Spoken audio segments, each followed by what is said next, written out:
Welcome back to another video. Hopefully all of you people are having a great day. This tree looks amazing, I'm just gonna say. So pretty. I'm hoping today we can get the coping in and fix the issue of this thing will move back and forth very easily. I can move it a good 3 or 4 inches. So that needs to be fixed. It can't move forward and backwards, but it can move side to side. Right as I got done with the last video, I was walking down the ramp. So you have to step on each board individually, and then you can get down. As I was walking down though, one of the boards broke and I fell through. That wasn't fun. This is what the board that broke looked like. So you can see all this is just sap right through here. This is the only part of the board that was actually connected to the other part. So this board was not very strong at all. It snapped very easily. So be careful about that. Check all the boards to be sure that there aren't huge sap patches all the way through them, or else you might fall through and not have a fun time. So in between the last video and this one, I put screws in between those two. Actually, no, they're not screws, they're these bolt thingies. I bolted it all together. It took a really long time because this is a lot, this is how many threads, this is how long the threads go to. So it took a while because I was also using nylock bolts and just a socket wrench. Then I realized I need to take it all back apart.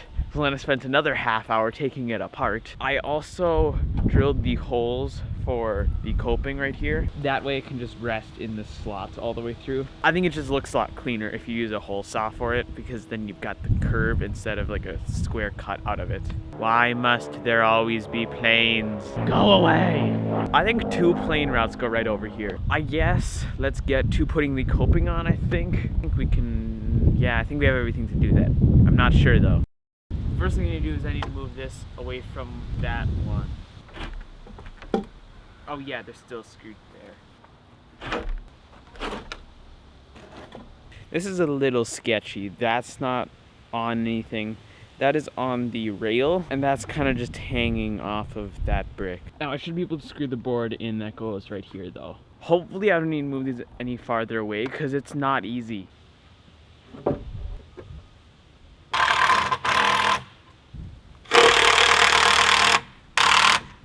Now I just need to do that 4 more times? No, 3 more times.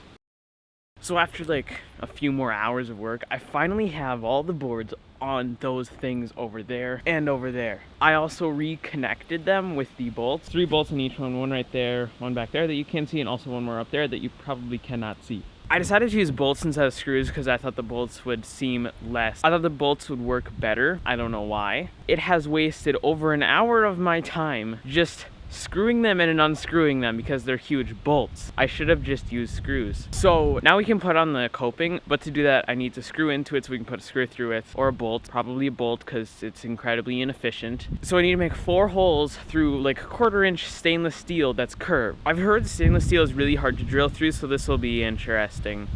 So I think I have everything to drill the stainless steel pipe down there. If you're trying to do this too, this is what you'll need. You'll need a pilot drill bit, a bigger drill bit, a hole punch, a hammer with a cracked handle, a garden hose, electricity, and a drill.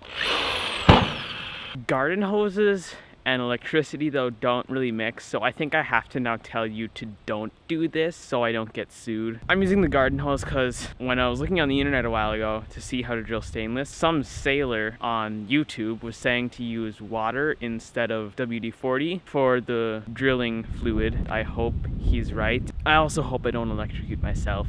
Although I've done this before with other stuff, so I have some practice with power drills in water. Is that a good thing?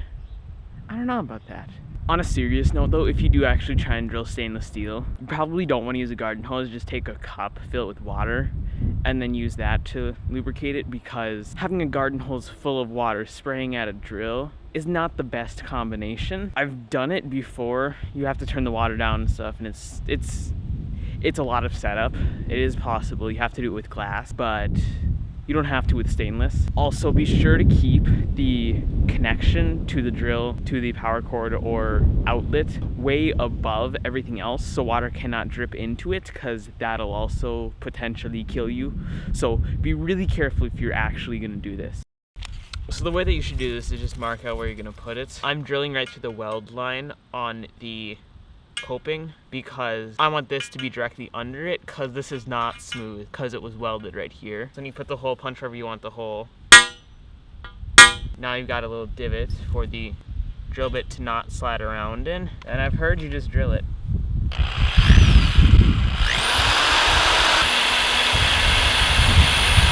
No, I'm not watching.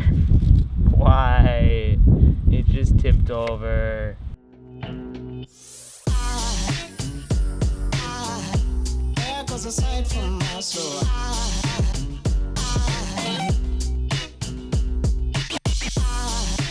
One out of 8 holes because I need to then follow this up with a bigger drill bit. Where is it? I lost it. Great. Good job myself.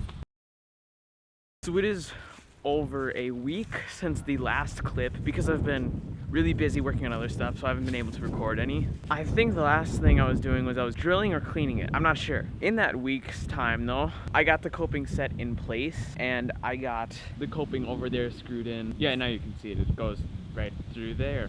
See if I can brighten this enough. You can see how I did it. Do you see that screw back there? I just screwed it in to the board that's right behind these right here. I have 2 of those, one on this side, one on the other side. I am well aware of how horrible that filming was. It's just kind of incredibly challenging to film in a very dark pipe.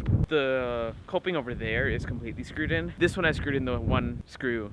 I just need to put the last screw. I always call everything the wrong thing. It's a bolt. I need to put the last bolt in over there. You can see better what's going on right here. I've got the bolt going through there into here through a hole, and then you can't see it in there, but it's in there. I just need to put a washer on and then a lock nut. I'm gonna repeat everything I just said because my microphone is too quiet and it did not pick up what I was saying. So this should not be moving. I screwed it in and it's fairly tight in there. But you never know, it could shear or something where it breaks and I have to redo it. One of the things that you should be really careful about if you use bolts to screw these in is be sure to get the right nut for the bolt, or else you're gonna have to cut it in half like this. And that's one of the reasons why this video was delayed 2 more days, was because I had to borrow a reciprocating saw and then chop a bolt in half. It's not fun because it was in between here, so I had to get the reciprocating saw in between this gap. There was a larger gap, but still I couldn't rest it on anything, and it wasn't fun. So be careful when you're using bolts to get the right stuff for that bolt. And then to screw it in, there's a nut in here and you have to hold that in place, so you can just feed a wrench through. Don't make the hole farther than 6 inches in though, because after 6 inches you'll need a longer wrench. 6 inches is about as far as the wrench can reach inside a pipe. So literally all that there's left to do on this half pipe is I need to surface it and then put the second surface on that's smooth and not sheets of plywood. I already got the first 2 layers of plywood though. It's stacked right there about a foot tall. That is 1,000 pounds of pressure treated wood. That was not fun or easy to get here. That should cover this whole thing though. The surface I have all the wood for, except for, again, the top layer that is smooth. I'm thinking about using a birch plywood. I found sheets that are $17 each, so relatively cheap for a ramp surface. If you have used birch plywood for ramps, I don't want to waste a few $100s on something that ends up not working, so if you have had experiences with birch plywood, drop it in the comments. I also have 3 sheets of masonite that I'm going to put up there and over there. My thought is I'm going to use 3 layers. Normally it's only 2, but I'm going to use 3 layers of spar urethane and seal the edges with silicone, and I'm going to hope that lasts a while. What I was reading online, people were saying that lasts a really long time. I'm skeptical though, so I'm going to try it and see what happens. I think that's going to be the end of this video though. Hopefully I can actually get this uploaded the same day that I'm editing it, because if so, it should be uploaded today, which would be the 24th of October. If not, it's gonna be over 2 weeks since the last video. I'm sorry about that. I was really busy. Thank you guys very much for watching. Like it if you liked it, subscribe if you liked it, share it if you liked it. Thank you for watching again. I need to come up with a new outro where I don't say thank you for watching 3 times. Anyways, see ya.